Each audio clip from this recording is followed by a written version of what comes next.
Boa noite, Etiê. Oi, boa noite, Sara, boa noite, Tereza, boa noite, Florestan, boa noite à comunidade 247, prazer estar com vocês. Boa noite, Etiê, bem-vindo, como sempre. Obrigado. Sara não deu boa noite, Sara.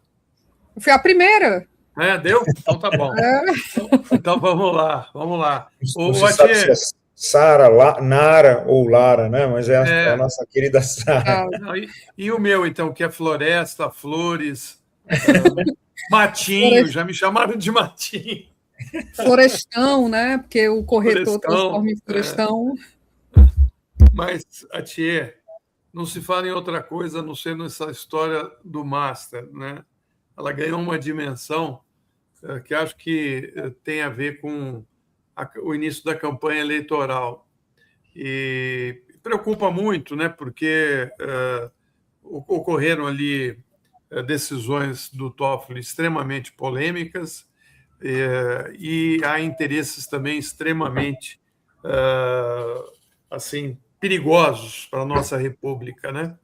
E as últimas situações aí que a imprensa está com um olho enorme é a questão do Lewandowski, quando saiu do STF, foi para o escritório da família dele, e o escritório fechou um contrato de consultoria com o Master, e depois o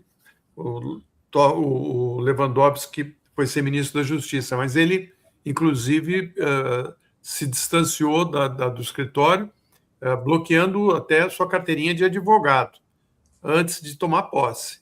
Mas já virou um auê, e ontem eu falei, e vou repetir hoje, viu, Tereza, que eu nunca vi esse interesse para saber quanto que o Roberto Campos Neto está ganhando no Nubank, né?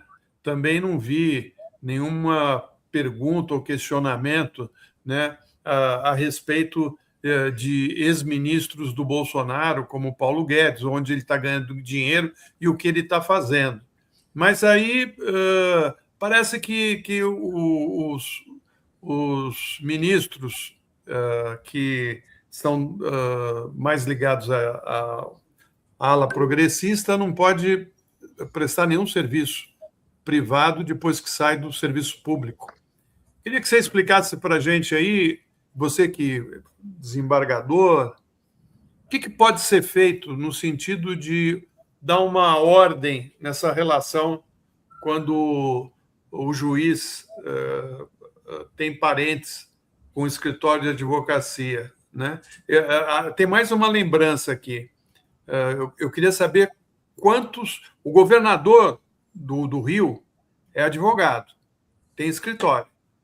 Alguém levantou quanto que o escritório dele está ganhando e com quem está ganhando? Né? O governador de Brasília, né? O Ibanez, Tereza sabe disso, é advogado, deve ter escritório.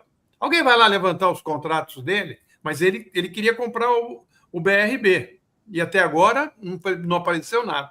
Então, explica para a gente esse imbróglio e o que pode ser feito para melhorar um pouco aí a relação da justiça com o setor privado. Bom, Florestan, eu acho que você tocou num ponto que eu acho que é fundamental, que é a seletividade das notícias veiculadas pela imprensa, a grande imprensa corporativa, né?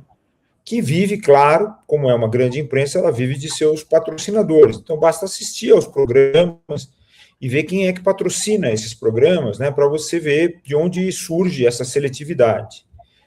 E aí eu vejo que também existem dois tipos de ataques, né? Você tem o ataque da extrema-direita, que é um ataque direto contra as instituições, e você tem um ataque que tem um objetivo econômico, claro, interesse econômico, e tem um objetivo político, sobretudo nesse ano de eleição, que é um ataque que visa a ligar as situações que a grande imprensa vai apresentando, as notícias, ao governo de coalizão democrática liderado pelo presidente Lula, não é? Que é um governo de muitas realizações. Essa última, que foi noticiada agora há pouquinho pela Sara, é uma notícia extremamente importante, não é? que diz respeito à questão da segurança, porque fala-se muito em o calcanhar de Aquiles dos governos de esquerda, mas aqui é um momento em que esse governo, efetivamente, de coalizão democrática, se empenha numa questão que é fundamental para a segurança, que é a segurança digital. Essa talvez seja a questão mais importante de segurança. As outras questões são muito derivadas dessa questão da segurança digital. Agora, a gente tem no Brasil, Florestan, e isso é importante a gente lembrar, antes de falar, inclusive, do caso Master, porque é muito precipitado. Tudo isso que a grande imprensa está noticiando, claro, se justifica o interesse jornalístico, ok, não tem nenhum problema com relação a isso, mas tudo isso que está sendo noticiado é muito precipitado, porque a questão do Banco Master é uma questão que está sendo levantada por relatórios a partir do momento em que foi decretada a liquidação. Então, existem relatórios que estão sendo feitos por peritos, por autoridades do Banco Central, existem investigações que estão sendo feitas pela Polícia Federal, pelo Ministério Público Federal, pela Procuradoria-Geral da República, que se iniciaram apenas em novembro, quando foi decretada a liquidação. Então, tudo o que está sendo dito, na verdade, todo o alarde, todas essas consequências que são tiradas, são todas precipitadas. Não existe nada de concreto que permita se tirar essa ou aquela conclusão a partir daquilo que está acontecendo no Banco Master. E é claro, se você tem ali nomes de escritórios, nomes de autoridades envolvidas, então é claro que a imprensa vai pensar aquelas que interessam, né? Não vai fazer com aqueles que são os seus, digamos assim, patrocinadores, dos bancos, dos grandes bancos privados, dos bancos privados, dos investidores, não vai fazer desses, não vai colocá-los na berlinda, mas vai colocar os demais. E eu até alertaria para uma coisa que eu acho muito importante, Florestan. Essa questão do Banco Master, ela pode estar, pelas notícias que a gente tem, veja, isso também a gente tem que sempre tomar com cautela, mas pelas notícias de patrocínios de campanhas, sobretudo de pessoas da extrema-direita, de governos da extrema-direita, levados a cabo por essas instituições financeiras, sobretudo essa especificamente, você tem aí uma rede de influência eleitoral também muito séria. Então, você tem isso aí, um jogo político que é extremamente sério, arriscado, e essa seletividade de notícias, ela encobre esse fato, né? Quanto que esse banco, essa instituição colocou em campanhas de candidatos de extrema-direita, seja nos governos estaduais e seja no governo federal que enfrentou a coalizão democrática do presidente Lula. Isso tudo é que precisa ser extremamente bem pesquisado e difundido, porque aí você vai encontrar efetivamente as razões da existência de uma instituição como essa, que lá atrás, já antes ainda de Galípolo ter assumido a presidência do Banco Central, ela já estava sendo monitorada e ela estava, digamos assim, já com um grau de risco nas suas operações que já podiam ter determinados tipos de restrições, e isso não aconteceu. Mas é evidente que isso tudo tem que esperar o momento certo para ser noticiado. Agora, Florestan, você me pergunta sobre a questão do judiciário e das autoridades ligadas à justiça e a sua isenção em relação às atividades de clientes, de escritórios, assim por diante. A gente tem no Brasil uma legislação que é muito segura a respeito disso, não é? Você tem não apenas a Constituição, com os princípios da ordem administrativa, os princípios do judiciário, mas você também tem a Lei Orgânica da Magistratura, que também estabelece uma série de restrições. Os códigos de processo civil, o Código de Processo Penal, também estabelecem restrições relativas a impedimento, suspeição dos magistrados e das magistradas, né? Isso tudo tem que ser colocado muito às claras, né? Porque hoje existe essa pressão, inclusive, por um código de ética no Supremo Tribunal Federal, e isso tem que ser observado também com muito cuidado. Porque, veja, se você tem uma sanção para os ministros do Supremo Tribunal Federal, que é uma sanção bastante séria, que é o processo de impeachment, né, que tem que ser levado a cabo pelo Senado Federal, e essa sanção se baseia efetivamente nos princípios que estão na Constituição e na lei do impeachment, você não pode querer cruzar uma norma administrativa, como um código de ética interno do Supremo Tribunal Federal, que possa permitir a restrição da atuação do Supremo Tribunal Federal no controle da democracia. Isso é muito importante, né? E na salvaguarda da democracia. Então, todo esse debate a respeito dessas questões de moralidade, de ética, eu acho que ele está mal situado pela grande imprensa e ele está levando a uma pressão enorme, tentando direcionar a opinião pública para restringir a atuação do Supremo Tribunal Federal, que foi importante, foi decisiva na salvaguarda da democracia e vai ser extremamente importante nesse ano que nós estamos vivendo, porque também a nova batalha entre democracia e golpismo já está em curso, e ela é que vai pautar todo o processo eleitoral brasileiro. Então, essa é a preocupação, não é? Precipitação, confusão de informações, seletividade de pessoas que estão sendo acusadas, não é? E isso tudo, eu acho que, nesse aspecto, acho que a questão fundamental está em existir uma imprensa isenta, como é o caso do 247, da imprensa independente brasileira, não é séria, para pautar outras notícias e demonstrar a precariedade dessas acusações e, sobretudo, da generalização que está sendo feita, não é? Porque parece o clima lamentável que o lavajatismo criou no Brasil. Aquele clima que todo mundo era culpado, aquele crime que se dizia que os políticos não valiam nada, que o governo não valia nada, as instituições não serviam para nada. É exatamente esse clima de insegurança.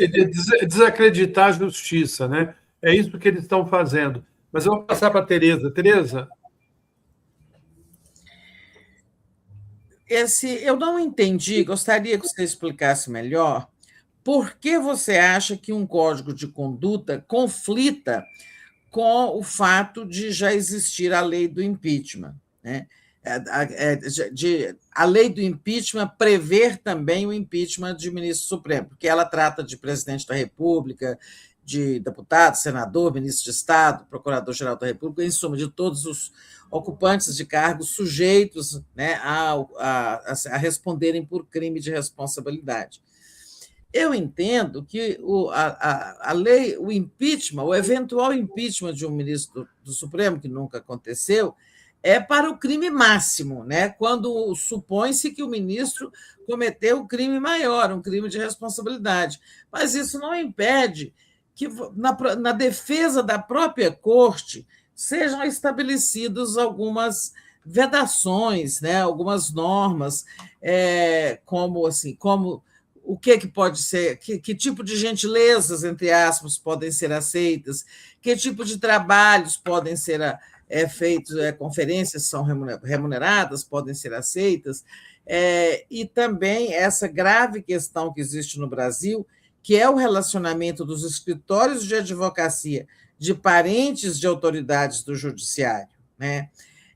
Eu não entendi por que você acha que uma coisa...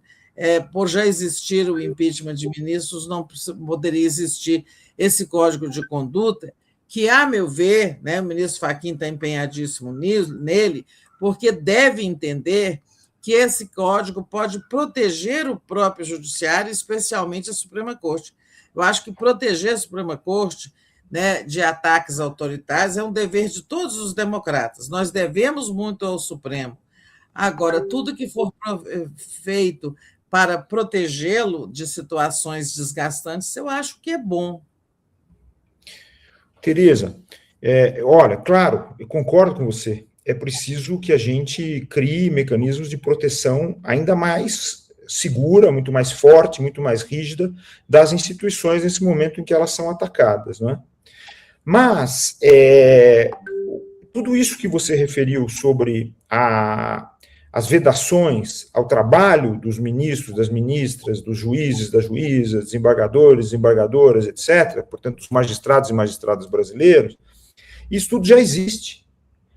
a lei orgânica da magistratura, ela seguindo aquilo que a Constituição estabelece, ela já proíbe tudo isso. O ministro, o juiz, seja quem for, não pode receber presente. Não pode receber nenhum presente. Seja de parte que já esteve na justiça, seja de parte que está na justiça, seja de parte que vai vir a ter um caso apreciado pela justiça. Outra coisa, ele também tem de se afastar obrigatoriamente quando há o envolvimento de parentes próximos, né? Até o 3º grau. Portanto, os escritórios que representem determinados clientes, quando ingressam com uma ação, seja no Supremo, nos tribunais, na Justiça, eles já geram automaticamente o impedimento e a suspeição. Então, o que é a necessidade agora, premente, que eu vejo, né, é que haja efetivamente esse controle. Quer dizer, a Justiça tem capacidade de exercer esse controle e de evitar que isso tudo aconteça. O tráfico de influência também não é permitido, já não é permitido. Não precisa de um código de ética específico para dizer aquilo que a lei já diz, não é? Ou seja, a pessoa não pode receber favores, ela não pode aceitar qualquer tipo de presente, qualquer tipo de gentileza, e, sobretudo, não pode conviver de forma privada com representantes e com as próprias partes, né, quando existe um processo envolvido. Vamos lembrar do caso gravíssimo que ocorreu na Lava Jato, né, em que se conversava de forma privada sobre os assuntos do processo, o Judiciário e o Ministério Público. Quer dizer, afastavam totalmente da visibilidade o controle da sociedade. Isso não pode acontecer. Um juiz, um ministro, seja quem for, que esteja na magistratura, está proibido, efetivamente, de conversar privadamente com esse ou aquele advogado, né, de conviver com esse ou aquele advogado, tirando do controle público aquilo que é fundamental. Se existe uma causa, tudo aquilo que existe nessa causa tem que ser conversado publicamente. Ele pode receber um advogado, ele pode receber uma parte, isso não tem nenhum obstáculo, pelo contrário. Eu acho que até é importante que o juiz, o ministro, o desembargador, todos eles estejam abertos a isso, né? Mas isso tudo tem que ser feito publicamente. Aquilo que foi dito, aquilo que foi tratado, a conversa, tudo tem que estar sob a visibilidade da população, né? E eu acho que isso está mais ou menos claro na nossa legislação. Se você interpõe um código de ética que não está previsto em lugar nenhum, a Constituição não prevê isso, a lei não prevê isso, né? A minha preocupação é que, em vez de você proteger a instituição e proteger os ministros, você abre um espaço para que as pessoas comecem a entender determinados fatos sem qualquer tipo de crítica, e, às vezes, fatos inverídicos, né? A pessoa faz uma relação, ela enxerga duas pessoas conversando num determinado lugar, ou próximas, e já começa a dizer que aquilo já é uma questão de impedimento e pode levar ao impeachment. Então, para a proteção da instituição, a gente tem que valorizar aquilo que já está presente e fazer isso tudo funcionar, né? Eu não acho que os ministros precisam se reunir, ou qualquer tribunal precisa se reunir para gerar um novo código de ética, né? Porque aí você vai ter, na verdade, você vai ter a interposição de determinadas regras que não tem, isso é muito importante, elas sequer têm sanção, porque isso não está previsto na legislação, é simplesmente um acordo que se faz entre as pessoas que não gera qualquer tipo de efeito. E tem mais uma coisa, dentro do setor público, diferente do setor privado, Tereza, se você tem, no setor privado, se uma diretoria se reúne e estabelece regras válidas para todos os diretores, isso tem valor jurídico. Mas no setor público, isso não pode acontecer. Porque dentro do setor público, o que vale é o que está na lei e o que está na Constituição. Além disso, fora disso, menos do que isso, é inaceitável. Então, essa é a preocupação, Tereza. Eu acho que nós temos que defender as instituições e a defesa das instituições está presente já. A Constituição já dá essa possibilidade e a legislação que nós temos também já dá essa possibilidade. Basta que haja, efetivamente, o controle, né? Atina, nós estamos quase terminando aqui. Eu só queria dar uma informação que eu acho que vai de encontro àquilo que a gente estava falando bem no começo da nossa conversa, né? O ministro Moraes disse agora há pouco que a reportagem do Metrópolis sobre o encontro dele na mansão do Vorcaro não é verdadeira, né? E que segue um padrão criminoso. Ele disse que não teve encontro com o presidente do Banco de Brasília, o Paulo Henrique Costa, na casa do ex-banqueiro Daniel Vorcaro, que é o dono do Master, né? E que está sendo investigado pela Polícia Federal no esquema de fraudes financeiras. Ele disse: essa reunião não ocorreu e, lamentavelmente, segue um padrão criminoso de ataques desqualificados contra os integrantes do Supremo Tribunal Federal. Né? E diz ainda mais, a matéria do portal Metrópolis sobre uma suposta reunião do ministro Alexandre de Moraes, acompanhado por um assessor com o então presidente do BRB, Paulo Henrique Costa, em um fim de semana do primeiro semestre de 2025, na casa do banqueiro Daniel Vorcaro, é falsa e mentirosa. Enfim, está aí o Moraes desmentindo categoricamente, mas é sistemático, viu? Isso é sistemático. Eu fico pensando o seguinte: ministros do Supremo, juízes, né, do Tribunal de Justiça, muitos têm familiares com escritórios de advocacia prestando serviços para uma infinidade de empresas, né? E aí, se uma delas comete um erro, aí o cara vai ser crucificado, é isso? Você, o seu parente, está defendendo esse... É uma coisa extremamente orquestrada e me cheira a Lava Jato, sim. Isso tem a cara do esquema da Lava Jato que destruiu, né, a credibilidade da política no país. Nós estamos pagando um preço caríssimo por tudo que ocorreu naquele período e pelo que eles estão tentando fazer nesse momento, atacando o Supremo, sem aguardar o relatório da Polícia Federal, que vai ser encaminhado à Procuradoria-Geral da República, com as informações da investigação, para a gente saber quem é quem, né? Como você disse, deve envolver muitos políticos, né? Eu vou passar para a Sara, mas fica aqui, então, essa informação que eu acho que é importante, que acabou de subir no 247.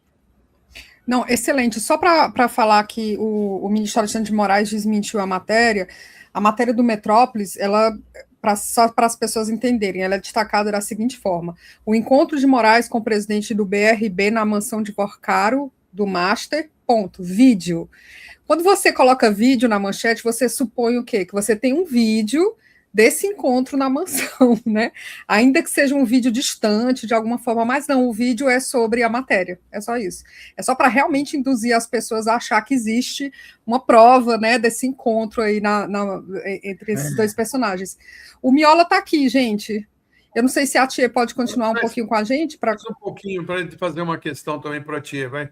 Vamos eu vou embarcar aqui, Miola. Boa noite, Miola. O microfone. Opa, boa noite, a Tia, Florestan, Tereza, Sara. Abraço a todos vocês. Bom te ouvir aqui. Bom ano novo também, a Tia. Não tínhamos nos visto antes. Obrigado. É verdade. Então, você tem o direito de fazer a pergunta final aqui dessa nossa conversa com a Tia. Nossa, que responsabilidade. Deixa vocês, né? Vocês aqui que ficaram todo esse tempo. Corro o risco de fazer a pergunta de $1 centavo de dólar, já pensou? Então, Tereza faz a questão. Não quer fazer mesmo, Miola? Não, eu estou bem descontextualizado, entrei meio apurado aqui, porque a minha rede está com problemas. A gente falou basicamente aqui, Miola, sobre condutas de magistrados, esse ambiente que está se criando aí no Brasil nas últimas horas, né? Agora acabou de sair outra matéria no Metrópolis, tentando arrastar mais um ministro do Supremo, agora é o Alexandre, que também encontrou com o presidente do BRB, pererê, ppp. Você acha que há um componente eleitoral, que o fato de o presidente Lula ser candidato à reeleição e a extrema-direita está, né, lá com seus problemas, sem um candidato, está na raiz desse comportamento que envolve setores da mídia, setores das elites e tal, né, tentando se criar, como você disse, um ambiente meio lavajatista? Tereza, eu acho que sim, mas fundamentalmente a gente está vivendo um momento em que as instituições, sobretudo as instituições de controle democrático, elas estão sendo atacadas, e atacadas com esses métodos, né? O método das fake news, o método da violência, da agressividade, quer dizer, o xingamento, a invenção de histórias, não é? Isso é muito sério. E para isso nós precisamos estar conscientes que a gente tem que defender as instituições. A Procuradoria-Geral da República tem um papel fundamental aqui de defesa da instituição do Supremo Tribunal Federal, assim como a própria Ordem dos Advogados do Brasil. Ela também tem esse dever, não é? Porque não é possível a gente ficar vivendo num regime em que cada ministro, de quando em quando, tem que fazer um desmentido, não é? Porque o ministro tem que cuidar dos seus processos, tem que continuar a sua atuação e tem que ser dada segurança para que ele continue a sua atuação, né? Quer dizer, inventar notícias, quaisquer notícias a respeito do Supremo Tribunal Federal, ela diz respeito a esse ataque às instituições. E o embate eleitoral é um reflexo disso, porque nós estamos, de novo, diante de uma nova onda da extrema-direita, alimentada pela extrema-direita internacional, alimentada pelo regime dos Estados Unidos, sobretudo aqui na nossa América, não é? Que ela tem agora uma confiança de que vai vencer a eleição utilizando-se desses métodos, que são os métodos da mentira, que são tradicionalmente os métodos do fascismo, não é? É importante a gente lembrar isso. E eles foram utilizados aqui largamente no lavajatismo, no impeachment do governo Dilma, na construção de um ambiente político que, na verdade, é um ambiente de antipolítica, em que assuntos que não têm nada a ver com o interesse comum se imiscuíram ali, interesses privados, interesses religiosos e assim por diante, interesses escusos e assim por diante. Então, isso tudo me preocupa muito e a gente precisa colocar, eu acho que é preciso restabelecer uma certa racionalidade quando a gente vai encarar os fatos das instituições, inclusive fazer as críticas a elas, porque também são legítimas, não é? Você pode fazer uma crítica, você pode não gostar desse ou daquele, dessa ou daquela decisão, e tem de fazer a crítica, isso na democracia é legítimo. Mas inventar uma situação a partir de dados que não existem, precipitadamente, isso tudo é um malefício enorme que nós estamos fazendo à democracia, um mal contra a democracia, e isso vai nos levar a uma situação muito grave, né? Esse ano é um ano muito decisivo, e a gente precisa de instituições fortes, e uma delas é o Supremo Tribunal Federal e o sistema de justiça em geral. E todo mundo tem que estar imbuído disso, não se pode levar por essa onda de querer influenciar a opinião pública para que ela se volte contra aquelas pessoas que vão estabelecer um trabalho de defesa da nossa democracia, né? Isso é extremamente importante, tá? Muito bom, Atier. Agradeço a sua presença aqui. Fica aqui o nosso abraço e o nosso feliz 2026 para você e para todo mundo que está nos acompanhando, que o Brasil vai precisar de muita luz nesse ano de 2026. Grande abraço. Um abraço para vocês. Boa noite. Tchau, foi um prazer. Um abraço muito afetuoso para todo mundo. Tchau, tchau. Igualmente.